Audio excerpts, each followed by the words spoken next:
Hello friends, आपका अपना channel NSTI take info में आपका दिल से स्वागत है। फ्रेंड्स, आज से हम रेलवे स्पीडी बुक्स का 2018 का इस बार जो एग्ज़ाम हुआ था उसका फुल डिस्कशन विथ डिटेल्स के साथ करेंगे, क्योंकि जितने भी लोग आज के डेट में गवर्नमेंट जॉब की तैयारी करते हैं या गवर्नमेंट जॉब में हैं वो प्रीवियस ईयर के ये दो बुक ज़रूर पढ़ते हैं, एक स्पीडी एक लूसेंट, जिससे आपका टेक्निकल के साथ साथ नॉन टेक भी कवर हो जाएगा और क्वेश्चन भी पता चल जाएगा कि क्वेश्चन कैसे कैसे किस टाइप से पूछा जाता है। तो चलिए फ्रेंड्स, टॉपिक की ओर चलते हैं। विद्युत बल्ब में आमतौर पर रासायनिक रूप से निष्क्रिय गैस नाइट्रोजन भरी होती हैं। इसके अलावा कौन कौन सी गैस विद्युत बल्ब में भरी होती हैं और कहाँ कहाँ से और क्वेश्चन आते हैं देख लेते हैं।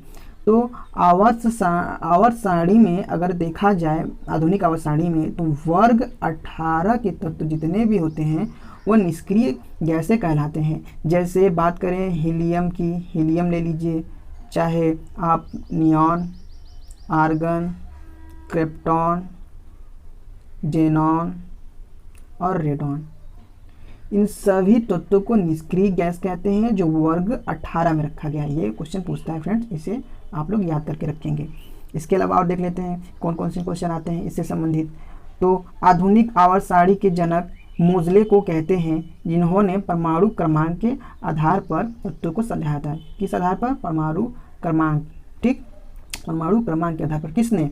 मोजले ने, मोजले साहब ने परमाणु क्रमांक के आधार पर तत्वों को सजाया था। ये क्वेश्चन पूछा गया है। और एक क्वेश्चन ये भी पूछा गया है कि मेंडलीव ने तत्वों को परमाणु भार के अनुसार समझाया था। मेंडलीव की बात करें फ्रेंड्स, तो वो परमाणु भार के अनुसार सजाए थे। ठीक, इस समय तत्वों की संख्या कितनी है? 118। मेंडलीव के समय में तत्वों की संख्या कुल कितनी खोज हुई थी? 63 खोज हुई थी। ठीक, नेक्स्ट क्वेश्चन की ओर चलते हैं। आधुनिक आवर्त सारणी के 17वें समूह में हैलोजन वर्ग को रखा गया है। ठीक, हैलोजन वर्ग को रखा गया किसमें? 17वें समूह में। ठीक, अब देख लेते हैं हैलोजन वर्ग को आवर्त सारणी में। तो ये फ्रेंड्स रहा वर्ग 17। ये वर्ग 17 है, जिसे हम लोग हैलोजन परिवार के तत्व कहते हैं, जिसमें फ्लोरीन आता है, क्लोरीन आता है, ब्रोमीन आता है, आयोडीन आता है, एस्टाटीन आता है। ठीक, तो ये जो है वर्ग 17 वाले तत्व को हैलोजन परिवार के तत्व कहते हैं, और ये वर्ग 18 वाले तत्व हैं जिसे हम लोग अक्रिय गैसें कहते हैं, हीलियम, नियॉन, आर्गन, क्रिप्टॉन, जो पहले मैंने बता दिया था। ठीक, तो ये दोनों तत्व याद रखिएगा। ठीक, हैलोजन परिवार के तत्व और अक्रिय गैस परिवार के तत्व। ठीक, अब इससे संबंधित और क्वेश्चन कौन कौन से बनते ये देख लेते हैं। क्लोरीन की इलेक्ट्रॉन बंधुता सर्वाधिक होती है। ये क्वेश्चन पूछा गया है कि क्लोरीन की क्या इलेक्ट्रॉन बंधुता की बात करें तो सबसे अधिक होती है। ठीक, और फ्लोरीन की विद्युत ऋणात्मकता सबसे अधिक होती है। क्या अधिक होती है? विद्युत ऋणात्मकता सर्वाधिक होती है। किसकी? फ्लोरीन की। दोनों क्वेश्चन पूछा गया है। फ्लोरीन की विद्युत ऋणात्मकता सबसे ज़्यादा होती है और क्लोरीन की इलेक्ट्रॉन बंधुता सबसे ज़्यादा होती है। ठीक, क्वेश्चन नंबर 3, कॉइल की गति की दिशा चुंबकीय क्षेत्र के सापेक्ष 90 डिग्री होने पर प्रेरित धारा सबसे अधिक होती है। ये फ्रेंड्स, आप अगर मैग्नेटिक चैप्टर को अच्छे से पढ़े होंगे तो अच्छे से समझ में आएगा। ठीक, तो फ्रेंड्स ये जो है कि लॉरेंज फार्मूला आप लोगों को पता होगा क्या होता है। F equal to Q V B sine theta. ये लॉरेंज बल का फार्मूला, जहाँ F टोटल फोर्स होता है, ठीक, Q आवेश होता है, ठीक, और V वेग, और B क्या होता है? चुंबकीय क्षेत्र की तीव्रता होता है। ठीक, साइन थीटा कोण होता है।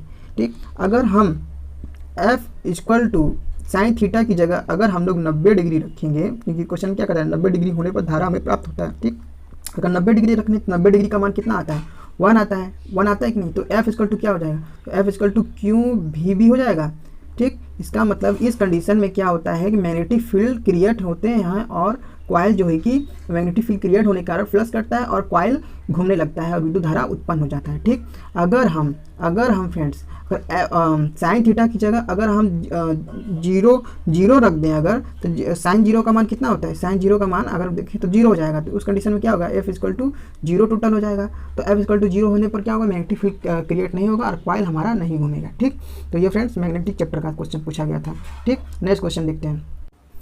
वह बिंदु जहाँ पर एक वस्तु का संपूर्ण भार का कार्य करता है उसे हम लोग गुरुत्वाकर्षण केंद्र कहा जाता है। ठीक, गुरुत्वाकर्षण केंद्र गुरुत्वाकर्षण केंद्र किसी भी वस्तु का गुरुत्व केंद्र होता है फ्रेंड, जहाँ पर वस्तु का समस्त भार केंद्रित होता है। ठीक है, जैसे मनुष्य की अगर हम बात करें तो मनुष्य की नाभि जो है सारे भार को एक जगह मतलब केंद्रित होता है। ठीक, उसी प्रकार पानी से भरे बाल्टी, अगर कोई बाल्टी ले लीजिए और उसको पानी में आधा भर दीजिए, ठीक, और रस्सी पकड़ के उसे वृत्ताकार घुमाइए तो जो इसके केंद्र की ओर लगता है उसी को कहते हैं हम गुरुत्वाकर्षण केंद्र की ओर लगने वाला भार, गुरुत्वाकर्षण केंद्र का भार। ठीक, या गुरुत्वाकर्षण केंद्र। ठीक, या तीसरी एग्जाम्पल अगर हम बात करें तो आप अगर देखे होंगे पीसा का मीनार, तो वो तिरछा होता है, तब पर भी फ्रेंड्स गिरता नहीं। क्यों?